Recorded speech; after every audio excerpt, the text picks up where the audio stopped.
March 25, 1983, a television studio in Pasadena. Motown had gathered nearly every legend it ever produced for one night of nostalgia, a celebration of the label that built modern American pop music from scratch. By the time the broadcast ended, nobody was talking about the reunion anymore, because in the space of about 4 minutes, one performer didn't just steal the show. He ended an era and started a new one, live, in front of an audience of 50 million people. Some of the biggest names in music history watched from the wings, in genuine awe. At least one of them watched with his stomach in knots, feeling something closer to dread. That performer was Michael Jackson.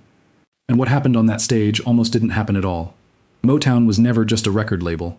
For more than 2 decades, it operated less like a business and more like a machine, discovering, shaping, and exporting black artists to the entire world with a level of precision the music industry had genuinely never seen before. Berry Gordy founded it in 1959, and through the 1960s it dominated the charts through something close to factory-line brilliance, refining everything about an artist: their sound, their look, their choreography, even their public manners. Between 1961 and 1971 alone, the label produced 110 top 10 hits and permanently reshaped what mainstream American pop culture sounded like. Its slogan wasn't modest about it either, the sound of young America. But by the early 1980s, that dominance had faded hard. Motown had relocated from Detroit to Los Angeles back in 1972, and by now, most of the artists who defined it, Diana Ross, Marvin Gaye, the Jacksons themselves, had either left the label entirely or were well past their commercial peak. The sound that once defined an entire generation was starting to feel like something from a different era, as hip-hop and the emerging Minneapolis sound began reshaping what pop music actually meant.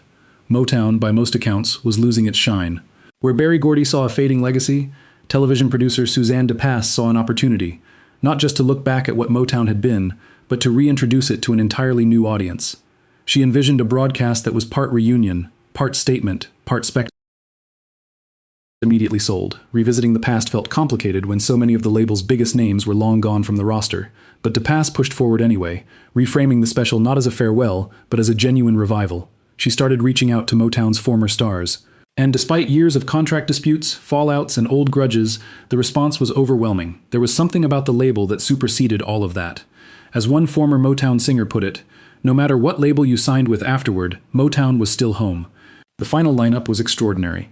Smokey Robinson, Diana Ross, Stevie Wonder, Marvin Gaye, and, for the first time since 1976, all 5 Jackson brothers performing together on the same stage.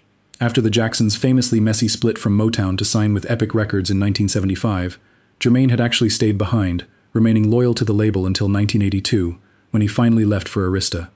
That departure was what finally cleared the path for a full reunion. It's worth pausing on just how long that separation had actually lasted, and what it meant for the family to close it.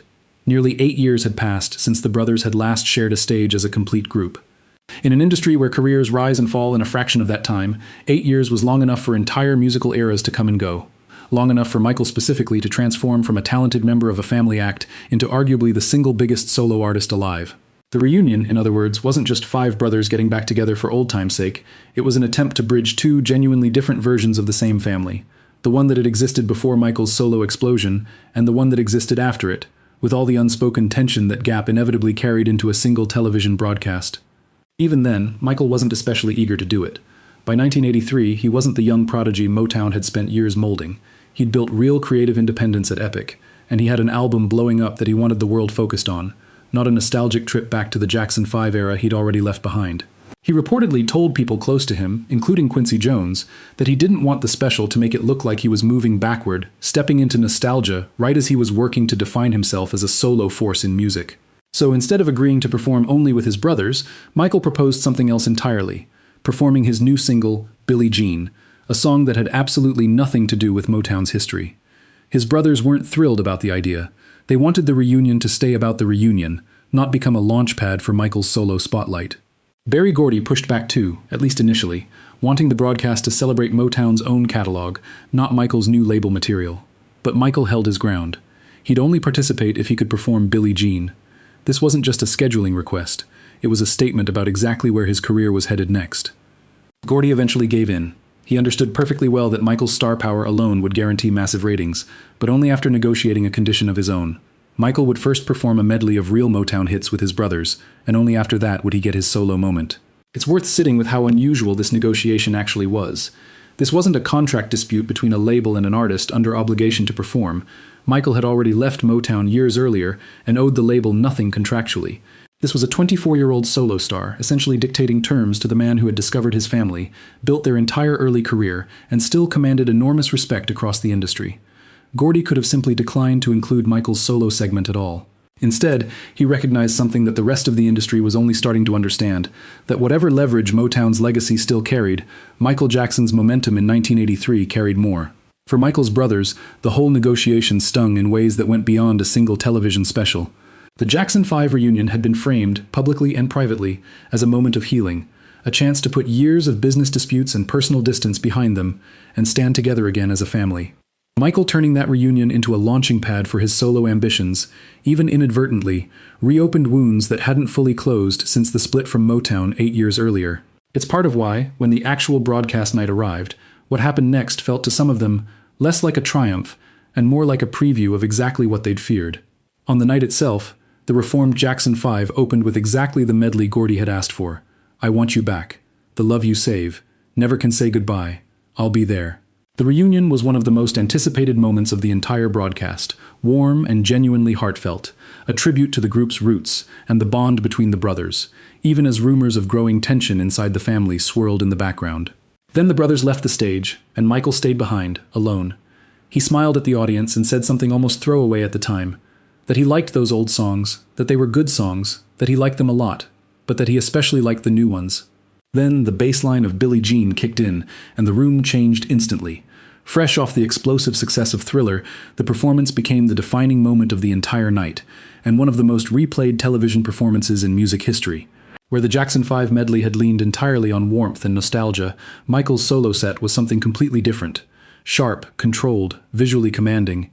It shifted the entire idea of what the performance was even about, from a vocal showcase to something closer to visual theater. Even the technical setup reflected that shift. The vocal was actually lip-synced because producers worried the live band wouldn't be able to precisely replicate the record's sound, which meant the entire impact of the performance rested almost entirely on movement, the choreography, the presence, the image Michael was about to permanently attach to himself in the public imagination.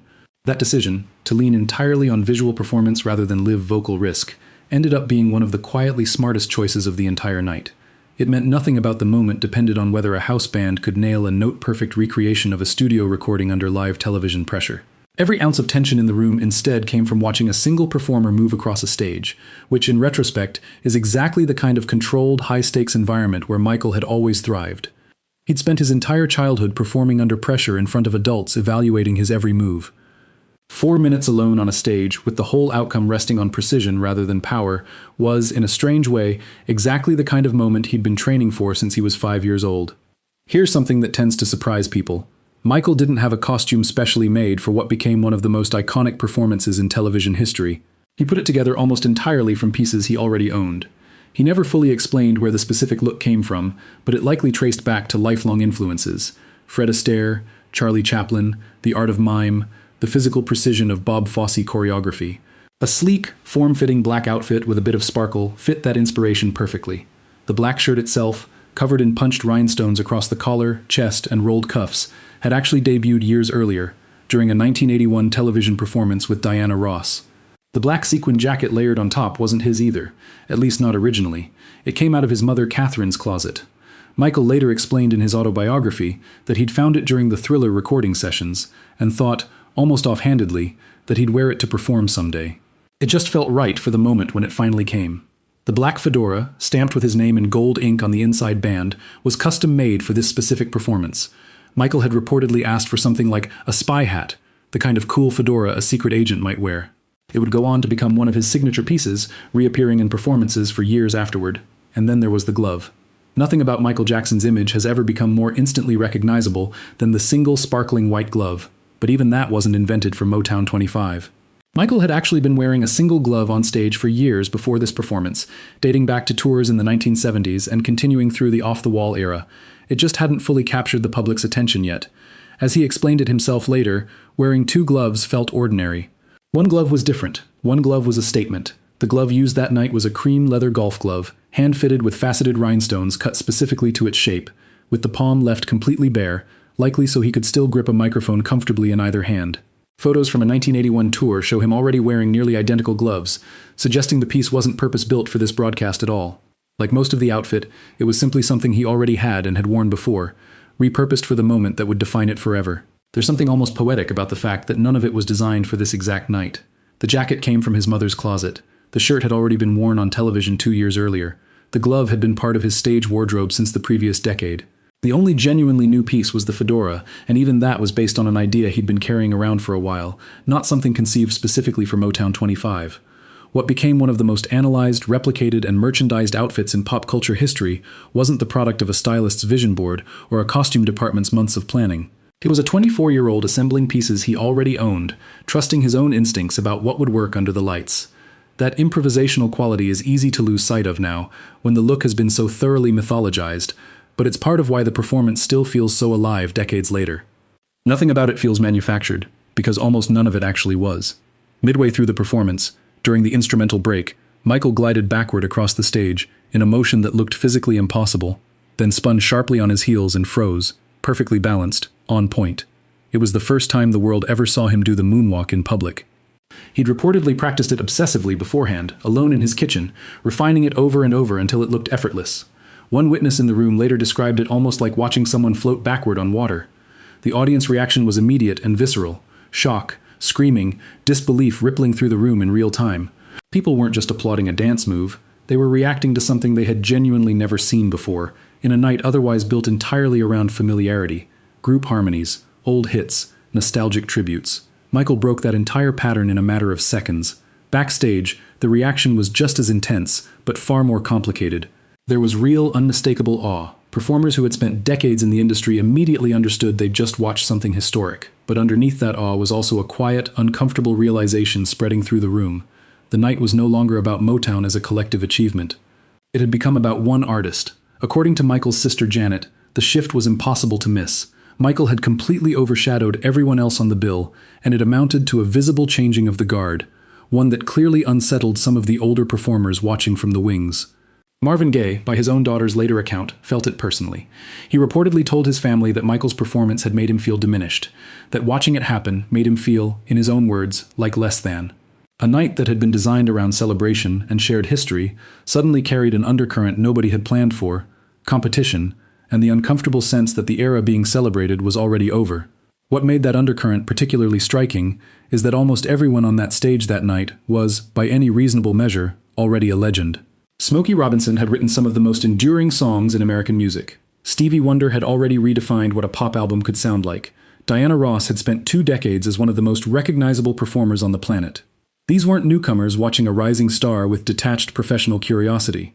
They were people who understood exactly what they were witnessing, because they'd each had their own version of that moment once, and they recognized, in real time, that they were watching someone about to surpass all of them simultaneously.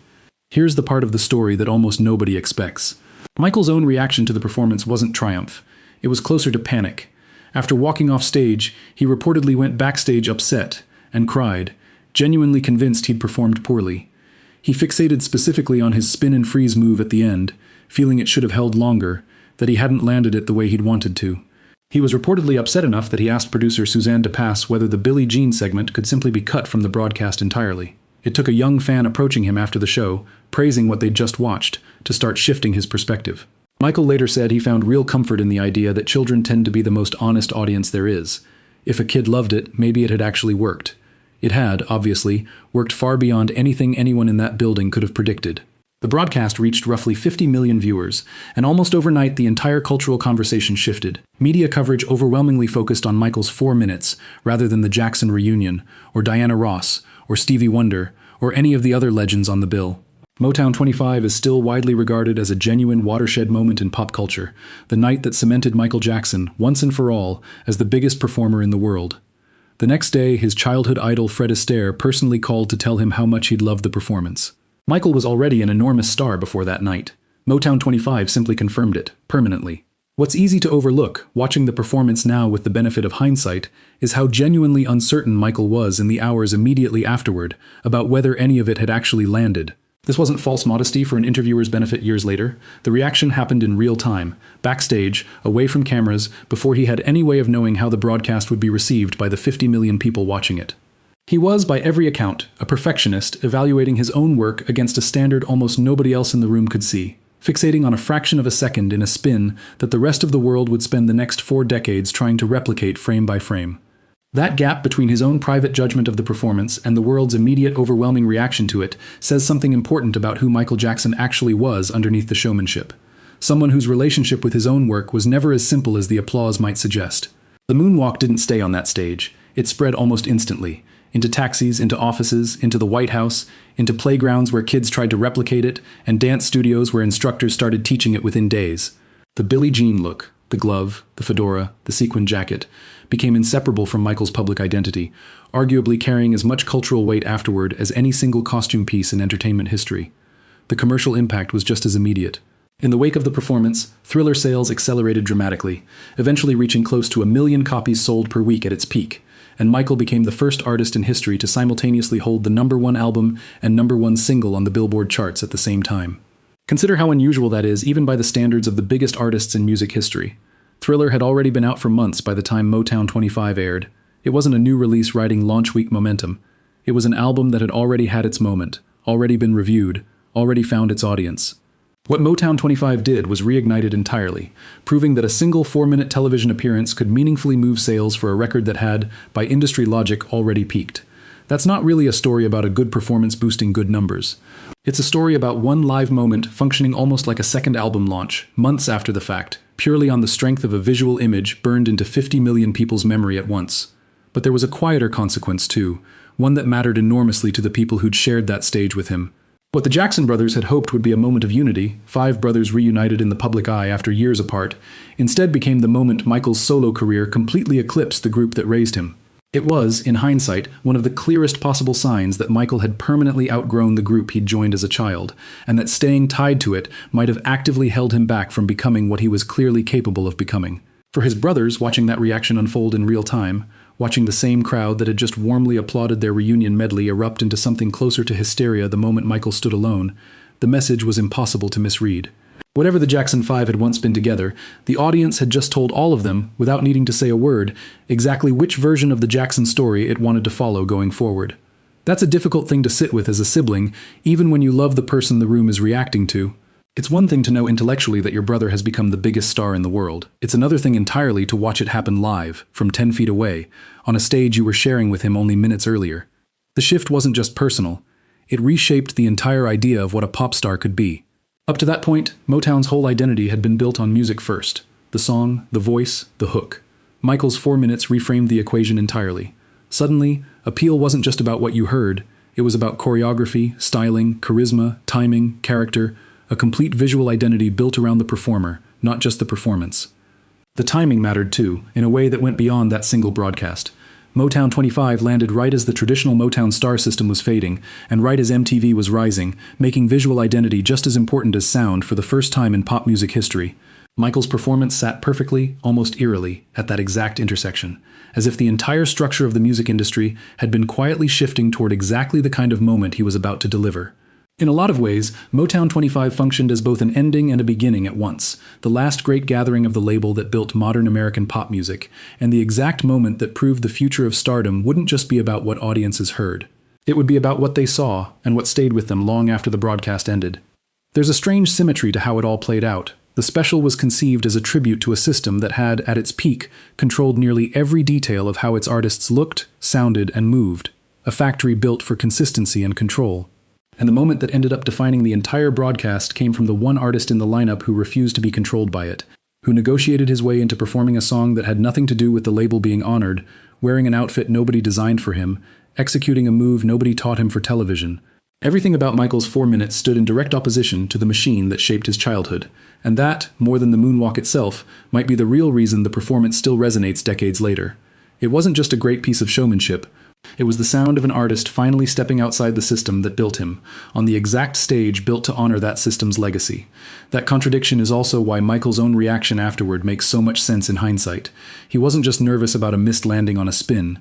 He'd just publicly and irreversibly separated himself from everything Motown represented, on Motown's own stage, in front of the people who'd built that world in the first place. Of course, some part of him needed a child in a hallway to tell him it had worked. If you want more deep dives into the single moments that quietly rewrote the rules of pop culture, subscribe, because this is far from the only one.